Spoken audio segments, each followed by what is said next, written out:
দজ্জাল বর্তমান সময়ে একটি দ্বীপে বন্দী হয়ে আছেন।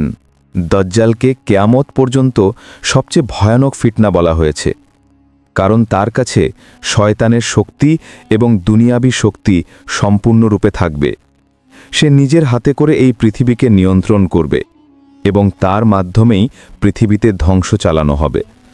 দাজ্জাল বর্তমানে কোথায় এবং কেমন অবস্থায় আছেন সে সম্পর্কে একটি আশ্চর্যজনক হাদিস হজরত ফাতিমা বিনতে কায়েস রা এর কাছ থেকে এসেছে।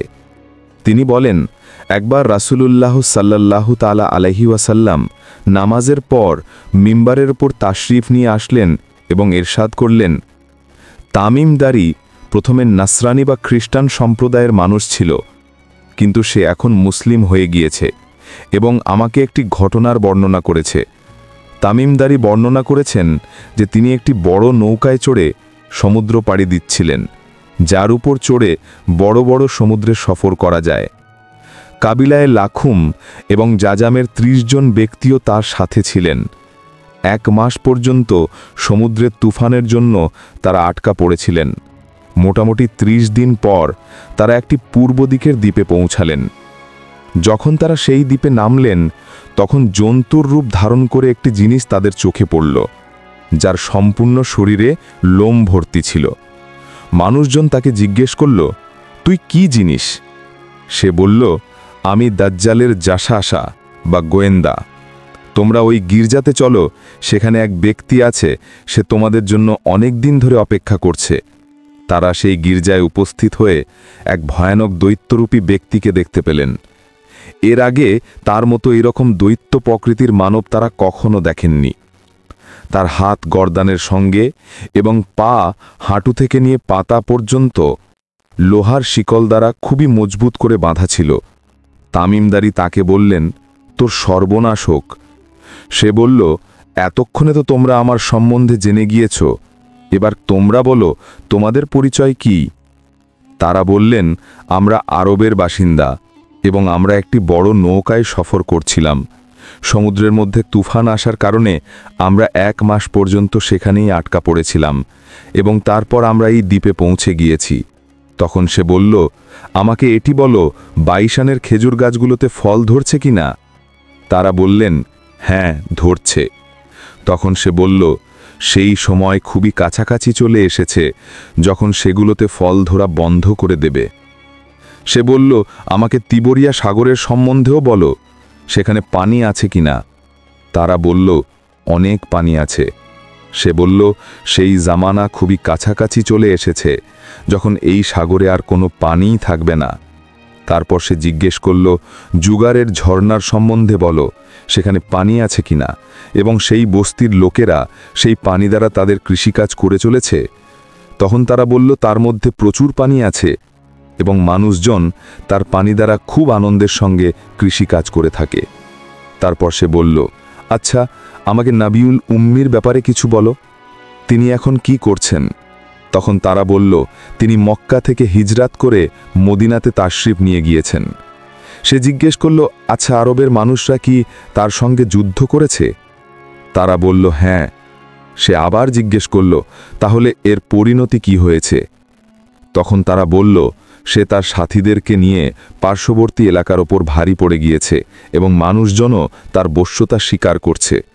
সে বলল, শুনে রাখো, আরবের জন্য এটিই সবচেয়ে ভালো ছিল যদি তারা তার বশ্যতাকে স্বীকার করে নিত। তাহলে চলো, এবার আমি তোমাদেরকে আমার সম্পর্কে কিছু জানিয়ে দিচ্ছি।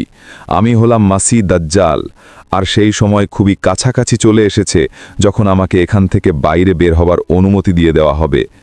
আমি বাইরে বেরিয়ে সম্পূর্ণ পৃথিবীতে ভ্রমণ করব। ৪০ দিনের মধ্যে এমন কোনো বস্তি থাকবে না যেখানে আমি প্রবেশ করতে পারবো না, শুধুমাত্র মক্কা এবং মদিনা ছাড়া। কেননা সেই ২ স্থানে আমার প্রবেশ নিষিদ্ধ হয়ে আছে।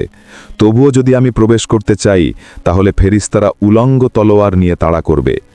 এরপর ইমামুল আম্বিয়া হাজুর সাল্লাল্লাহু তাআলা আলাইহি ওয়াসাল্লাম নিজের আশা মুবারক দ্বারা মিম্বারের উপর আঘাত করে বললেন, এটিই তাইয়েবা, এটিই তাইয়েবা, এটিই হলো তাইয়েবা। আর আমি এটিই তোমাদেরকে বলার চেষ্টা করতাম।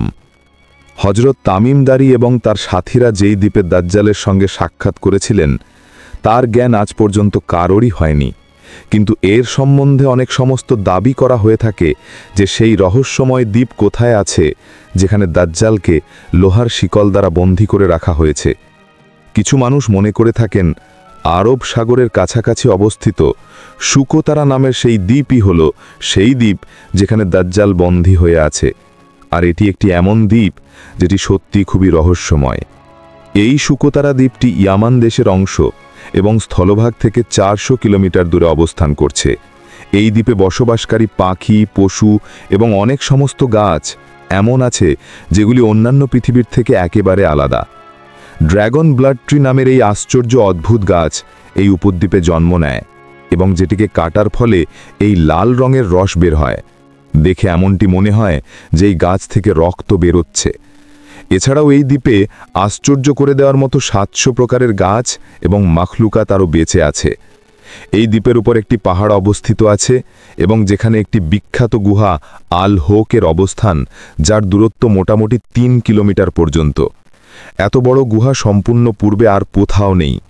যেমনকি হাদিসে মুবারাকাতে এসেছে, দাজ্জালের প্রকাশ মাশরিক থেকে হবে এবং এমন জায়গা থেকে হবে যেখান থেকে পূর্ব দিকের জনসমাজকে প্রভাবিত করতে পারে। তো সেই জন্য এই সমস্ত নিশানার জন্যই মানুষজন এই দ্বীপকে দাজ্জালের দ্বীপ বলে থাকেন।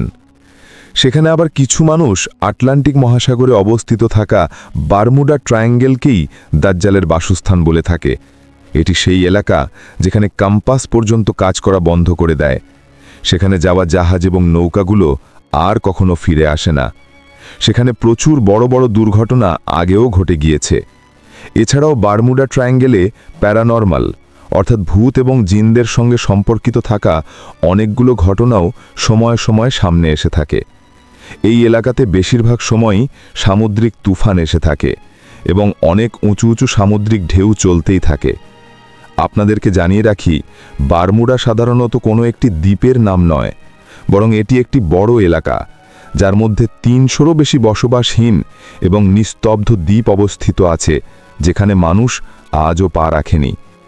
এর সঙ্গে সঙ্গেই বারমুডা ট্রায়াঙ্গেলের ওপরে করে থাকা যেই রিসার্চগুলোকে তা পৃথিবীবাসীর সামনে প্রকাশ করা হয়নি। এমনটি মনে হয় যে পৃথিবীর মানুষকে তার উপর শাসন করার কোনো অনুমতিই নেই। বিখ্যাত মিশরীয় পর্যবেক্ষক মোহাম্মদ দাউদ ঈশার মতে বারমুডা ট্রায়াঙ্গেলের একটা বড় অংশ দাজ্জালের দ্বারাই প্রভাবিত হয়ে আছে। সেখানে সে খুব ভালো করে নিজের একটি মহলও বানিয়ে রেখেছে এবং যেটি ত্রিকোণা রূপ ধারণ করে আছে। এছাড়াও তারিখে দাজ্জালের সঙ্গে সম্পর্কিত আরেকটি বিশেষ দাবি ওসমানিয়া নাবিক এবং জিওগ্রাফি রিসার্চার পিরি রাইসের কাছেও আছে, যিনি খিলাফত ওসমানিয়ার সময় এই পৃথিবীর একটি নকশা তৈরি করেছিলেন। এই নকশাকে যদি আমরা ভালো করে দেখি তাহলে এর মধ্যে একটি রহস্যময় স্থানের নিশানা করা আছে, যেখানে তিনি একটি আশ্চর্য অদ্ভুত মাখলুকাতের ছবিও দেখিয়েছেন, যেটিকে মানুষজন দাজ্জাল বলেছেন। তুর্কির একজন বিখ্যাত মুসান্নিফ খুরশান বারকান নিজের একটি কিতাব দাজ্জাল দ্য অ্যান্টিক্রাইস্টে লিখেন, দাজ্জাল একটি দ্বীপে বন্দী আছে, যেখান থেকে সে নিজের অনুসারী অর্থাৎ আমেরিকা এবং ইসরায়েলকে তথ্য প্রদান করে থাকে। আর আমেরিকা এবং ইহুদিদের সামুদ্রিক জাহাজগুলো এই দ্বীপ পর্যন্ত পৌঁছে থাকে এবং গিয়ে দাজ্জালের সঙ্গে সাক্ষাৎ করে থাকে। কিন্তু এই জ্ঞান এতটাই গোপন হয়ে থাকে যে আজ পর্যন্ত কেউ জানতে পারেনি যে এই দ্বীপ বর্তমান কোথায় অবস্থিত আছে। বারকান্নিদের কিতাবে লিখেন, সেই দ্বীপ বারমুডা ট্রায়াঙ্গেলেই অবস্থিত আছে, কেননা সে বারমুডা ট্রায়াঙ্গেলের একটি এমন দ্বীপে অবস্থিত আছে যেখানে অনেক বড় একটা গির্জা পাওয়া যায় এবং যেখানে কোনো কাউকে যাওয়ার অনুমতিও দেওয়া হয়নি। যদি কেউ সেখানে প্রবেশ করতে চায় তাহলে সেখান থেকে সে পুনরায় ফিরে আসতে পারে না। সেই জন্য এই দ্বীপ কোনো সাধারণ দ্বীপ নয় এবং এটিই কারণ যে গুগল ম্যাপে আজও এই দ্বীপের কোনো লোকেশন খুঁজে পাওয়া যায় না। এর সঙ্গে সঙ্গে কিছু মানুষ এটিও দেখার দাবি করে থাকেন যে এই দ্বীপে আমেরিকার জাহাজগুলো প্রবেশ করে থাকে। ঈশা দাউদ নিজের কিতাবে লিখেন, দাজ্জাল সেই প্রাচীন সময় থেকেই এই জনমানবহীন দ্বীপে বসবাস করত এবং হুজুরের জন্ম পর্যন্ত শিকল দ্বারা বন্দী ছিল। কিন্তু হুজুরের ইন্তেকালের পর তার শিকল ভেঙে যায়, যার পর সে স্বাধীন হয়ে যায়। কিন্তু এখনও সে বেরিয়ে আসার অনুমতি পায়নি, আর এখন সে বারমুডা ট্রায়াঙ্গেলের কাছাকাছি একটি জনমানবহীন দ্বীপে বসবাস করছে এবং সেখান থেকে নিজের জন্য অনেক শক্তি এবং সঞ্চয় করছে এবং অনুসারীদের মাধ্যমে বেরিয়ে আসার জন্য প্রস্তুতিও নিচ্ছে। এই দ্বীপটি হলো প্রাথমিকভাবে দাজ্জালের হেডকোয়ার্টার, যেখান থেকে সে তার সমস্ত রকম কার্যক্রম করে থাকে, সমস্ত রকম বন্দোবস্ত করে চলেছে। এবার এই 3টে দ্বীপের মধ্যে দাজ্জালের আসল দ্বীপ কোনটি তার সঠিক জ্ঞান শুধুমাত্র আল্লাহ তাআলার কাছেই আছে। আর একটি নির্দিষ্ট সময় পর্যন্ত আল্লাহর আদেশে দাজ্জাল সেই দ্বীপ থেকে বেরিয়ে মানুষ এবং জনবসতিতে পৌঁছে যাবে, যা আমাদের জন্য একটি ফিতনা এবং পরীক্ষা প্রমাণিত হবে। কিন্তু সেই ফিতনা থেকে বাঁচার জন্য নবী ও আখিরুজ্জানো হযরত মুহাম্মদে মুস্তাফা সাল্লাল্লাহু তাআলা আলাইহি ওয়াসাল্লাম আমাদেরকে রাস্তাও দেখিয়ে দিয়েছেন। সর্বশেষে আল্লাহ তাআলার কাছে দোয়া যে তিনি যেন আমাদেরকে দাজ্জালের সেই ভয়ানক ফিতনা থেকে সবসময় হেফাজত করে রাখেন। এরকম ইসলামিক ভিডিও আরও পেতে চ্যানেলটিকে এখনই সাবস্ক্রাইব করুন।